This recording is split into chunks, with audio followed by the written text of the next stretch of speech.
સલામુઅલૈકુમ બાળકો, આપણે ધોરણ 4માં આપણે કોમ્પ્યુટર ચલાવીએ છીએ. એમાં આપણે અહીંયા પેજ નંબર 17 પર આવ્યા. તો જુઓ, તમે ચોપડીમાં જોશો તો પેજ નંબર 17 એમાં શું છે? વિન્ડોઝ બંધ કરવા. તો આપણે વિન્ડોઝ બંધ જુઓ, આ તમે ચિત્ર જે જુઓ છો એને વિન્ડોઝ કહેવાય. શું કહેવાય? વિન્ડોઝ કહેવાય. તો વિન્ડોઝ બંધ કરવા માટે તો ટાસ્ક બાર પર સ્ટાર્ટ બટન પર ક્લિક કરવાનું છે. તમને સ્ટાર્ટ મેનુ દેખાશે. સ્ટાર્ટ મેનુ પર શટડાઉન પર ક્લિક કરો તો વિન્ડોઝ બંધ થઈ જશે. જુઓ, અહીંયા એરો મારીને અહીં ક્લિક કરો એવું બતાવેલું છે. એ શું છે? શટડાઉન. તો એની ઉપર આપણે ક્લિક કરીએ તો વિન્ડોઝ બંધ થઈ જાય. શું થાય? વિન્ડોઝ બંધ થઈ જાય. તો વિન્ડોઝ બંધ કરવા માટે શટડાઉન પર ક્લિક કરવાનું તો વિન્ડોઝ બંધ થઈ જશે. પછી હવે જુઓ આગળ શું છે? સ્વાધ્યાય છે. તો કૌંસમાં આપેલા શબ્દોની મદદથી ખાલી જગ્યા પૂરો. તો આપણે શું કરવાનું છે કે કૌંસમાં આપણને ઓપ્શન આપેલા છે, એ ઓપ્શન પસંદ કરી આપણે ખાલી જગ્યા પૂરવાની છે. તો જુઓ, પહેલી ખાલી જગ્યા શું છે કે કોમ્પ્યુટરને ચલાવવા માટે મદદ કરનાર સોફ્ટવેરને ખાલી જગ્યા કહે છે. કોમ્પ્યુટરને મદદ કરનાર કોમ્પ્યુટર ચલાવવા માટે મદદ કરનાર સોફ્ટવેરને શું કહેવાય? તો ઓપરેટિંગ સિસ્ટમ કહેવાય. શું કહેવાય? Operating system. પછી તમે સ્પર્શી શકો તેવા કોમ્પ્યુટરના ભાગને ખાલી જગ્યા કહે છે. તો તેવા ભાગને હાર્ડવેર કહેવાય. શું કહેવાય? હાર્ડવેર કહેવાય. પછી જુઓ 3 નંબર, ખાલી જગ્યાએ ખૂબ જાણીતી ઓપરેટિંગ સિસ્ટમ છે. તો વિન્ડોઝ એ ખૂબ જાણીતી ઓપરેટિંગ સિસ્ટમ છે. બધા કામ કરવા માટે કોમ્પ્યુટરને સૂચનાઓની જરૂર પડે છે. તેને ખાલી જગ્યા કહે છે. તો સોફ્ટવેર. શું કહેવાય? સોફ્ટવેર એ જરૂરી સૂચનાઓ આપે છે કોમ્પ્યુટરને કાર્ય કરવા માટેની. પછી જુઓ, વિન્ડોઝના મુખ્ય સ્ક્રીનને ખાલી જગ્યા કહે છે. તો ડેસ્કટોપ કહેવાય. શું કહેવાય? વિન્ડોઝની મુખ્ય સ્ક્રીનને ડેસ્કટોપ કહે છે. પછી ડેસ્કટોપ પર જોવા મળતા નાના ચિત્રોને ખાલી જગ્યા કહે છે. તો આઇકન કહેવાય. તમે મોબાઈલમાં પણ જોતા હશો તો મોબાઈલમાં પણ જે નાના નાના ચિત્રો છે એ ચિત્રો અલગ અલગ ફંક્શન દર્શાવે. એને શું કહીશું? આપણે આઇકન કહીશું.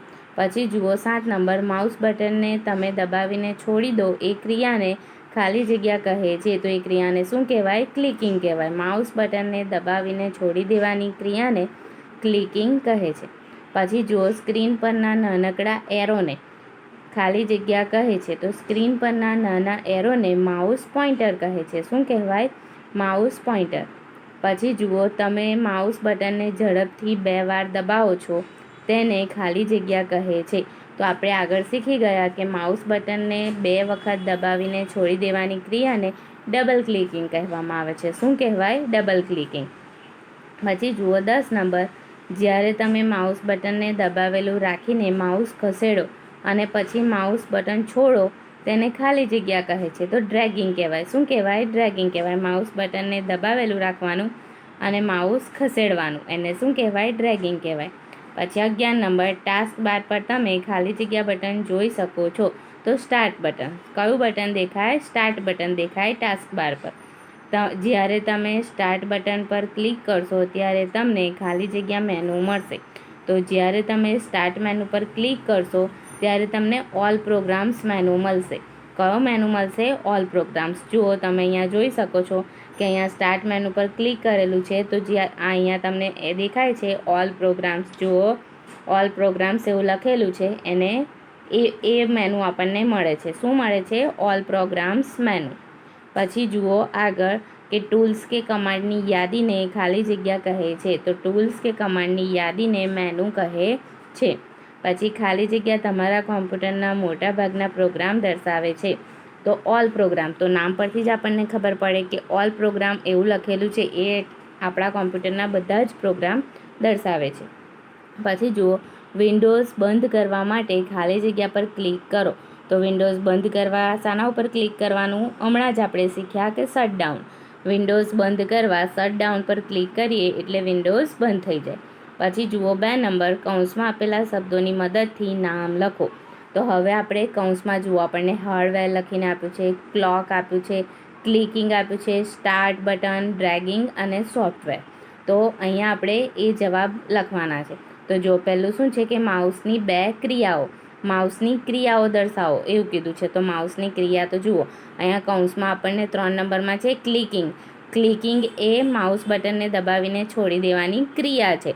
તો આપણને શું પૂછ્યું છે કે માઉસની ક્રિયા, તો ક્લિકિંગ આવે.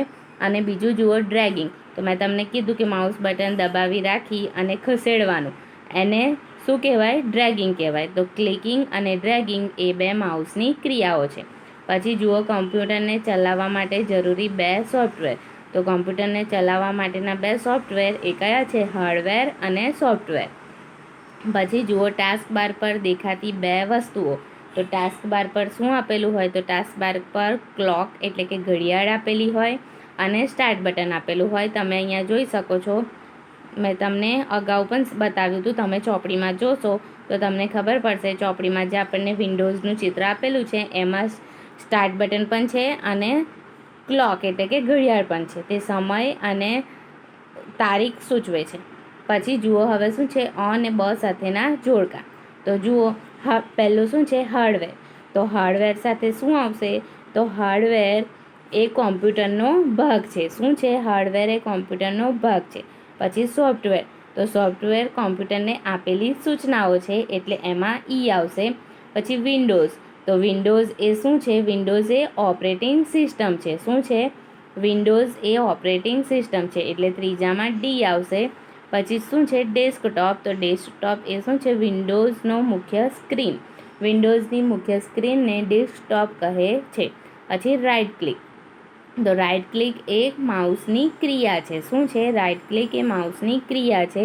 તો જુઓ અહીંયા આપણને 5 લીટી આપેલી છે. એ 5 લીટીમાં આપણે કેવી રીતના લખવાનું છે કે આપણે 1 નંબરમાં હાર્ડવેર લખીશું અને પછી સામે તેનો જવાબ કે શું છે કે કોમ્પ્યુટરના ભાગ. પછી બીજા નંબરમાં સોફ્ટવેર અને સોફ્ટવેરનો એનો જવાબ શું છે કે કોમ્પ્યુટરને આપેલી સૂચનાઓ.